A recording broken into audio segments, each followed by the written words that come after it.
Hello, family. I'm Uncle Pauly. And I'm Uncle Monks. And we're your gay uncles. Damn it!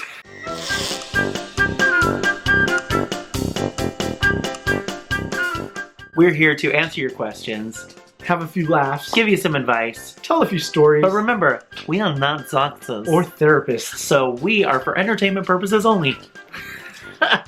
Today's question comes from Anonymous, who DM'd us on Twitter.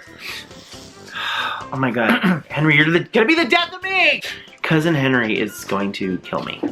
Today's question comes from Anonymous, who sent us a DM on Twitter and says, I am a freshman in college and I'm not into going to parties. There's a lot of pressure to go to parties and drink, but when I tell people that it's just not my thing, they don't understand and they judge me for it.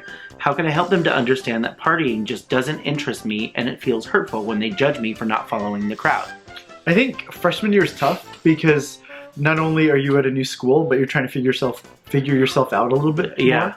more. I think you should just start drinking and partying. It's terrible. That's terrible. Just kidding. Well, first of all, if you're a freshman in college, you're underage in the United States. You might not be in the United States, but I don't know what I'm talking about. This is a switch. Usually I'm the one giving that kind of advice. I think the main thing is we always say, try to find your tribe. Like find people. Cousin Henry's with us, by the way. Try to find people. Hi. Try to find people of like mind, and if, hopefully if they are real friends that they'll believe or they'll go with your reasoning for it. Yeah, I mean, we're gonna beat this phrase to death, but find your tribe. I'm not a big drinker, so, there are times when I'll be hanging out with friends and hanging out, with people, and I don't drink, and it's very weird. Right. It is strange when everyone is drinking, but you're not, but I've kind of gotten used to it. I think the best thing you can do is sit them down and just tell them, this is... He won't stop moving. He won't stop moving. Oh, kisses. I think the best thing you can do is sit your friends down and just say, hey, these are the things that are important to me. These are the things that I'm into. That's just not one of them. And yeah, and I mean, finding people that have the same interests as you shouldn't be that hard. I mean, there are plenty of people that are in your same position at school. To go back to what you were saying about people judging you, I think it's always really important to just go to the source and just go to the person and be like, bitch.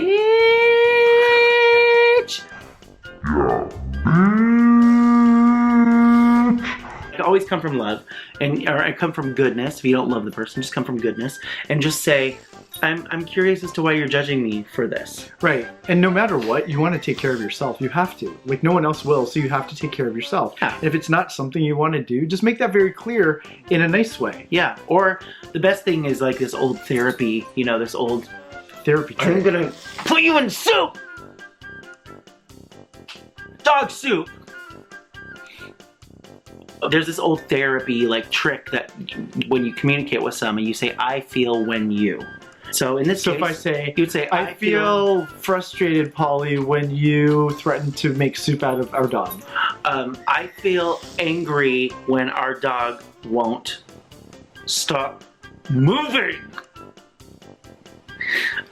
But I think the best thing to do is to say, I feel hurt when you judge me for not drinking or not partying. When I have schoolwork to do, I mean, this is an important time in your life. You can do whatever you want. You might never drink. You might never party. You might never do anything like that because it's just not you, and that's okay. And if people don't like that, then bye, Felice. Bye, Felice, freshman. Bye, freshman.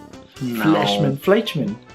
Bye, Fleischman. When you say that to someone, like, I feel hurt when you judge me for this, no one can dispute your feelings. Feelings are your truth, and feelings are your facts. So if you say, I feel hurt, they can't say, no, you don't, because who are they to say you don't? If they say you don't, then they're not hearing you. And freshman year is a great time to explore different things. Maybe there are other things you want to do on a Friday night, and there are other people that want to do it. So if there's some kind of a club, like the astronomy club. I only have stars in my eyes for you.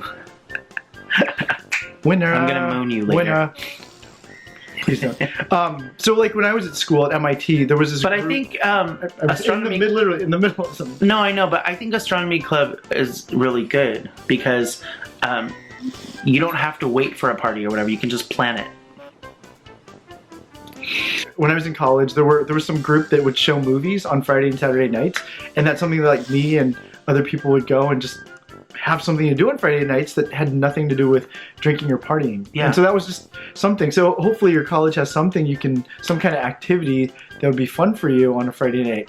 Totally, and the easy out would just be like, oh, I can't drink tonight because I have a lot of schoolwork tomorrow. You say that five, 6 times a year, they'll stop. And once you start hanging out and finding your tribe, you'll be good. There are definitely people out there like you. Yeah. And you should totally find those people, because don't feel like you're the only one like that, because I completely understand how you're feeling right now. Your first year of school is hard, and I think a lot of people drink and party because they don't know how to socialize otherwise. Yeah. Like, it's a really easy way to meet people. It's a really easy way to, find a bunch of people in one concentrated area to hang out with. And people do feel pressure to drink, but you sound pretty smart. I think you can find people that are like-minded without having to do those things. Yeah, it took me till sophomore and junior year to really find my people. So give it some time. Absolutely. Cheers.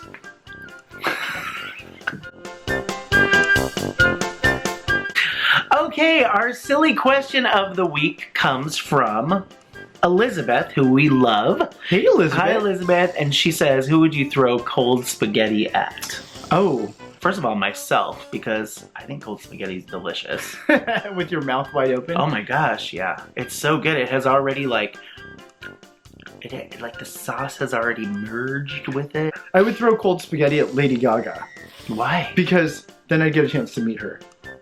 But not under good circumstances. Unless she loves spaghetti, and she is Italian, and her family does own Joanne Trattoria in New York City. Do they really?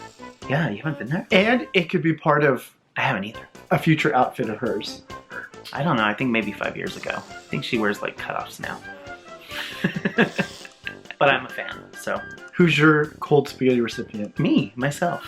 It also depends on the sauce, because I'm assuming if there's no sauce, what's the point? You're not gonna get messy. I like a delicious marinara. I like a pesto. Mm-hmm. I like a lemon garlic. I like a butter.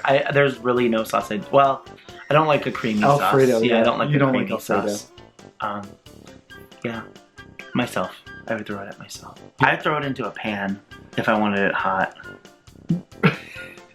And I also welcome cold spaghetti being thrown at me. So thank you at the meet and greets. We'll see you there. I think cold spaghetti is a good thing.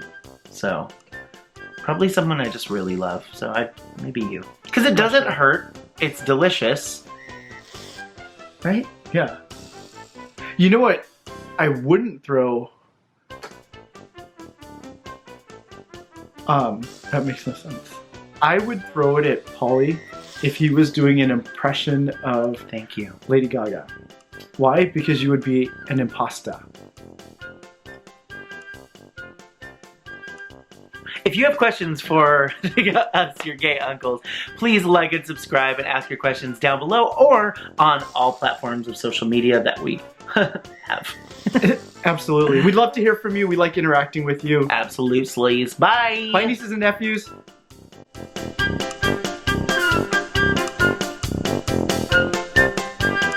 You could be a total drunk by next year. What? You don't know. Don't limit yourself.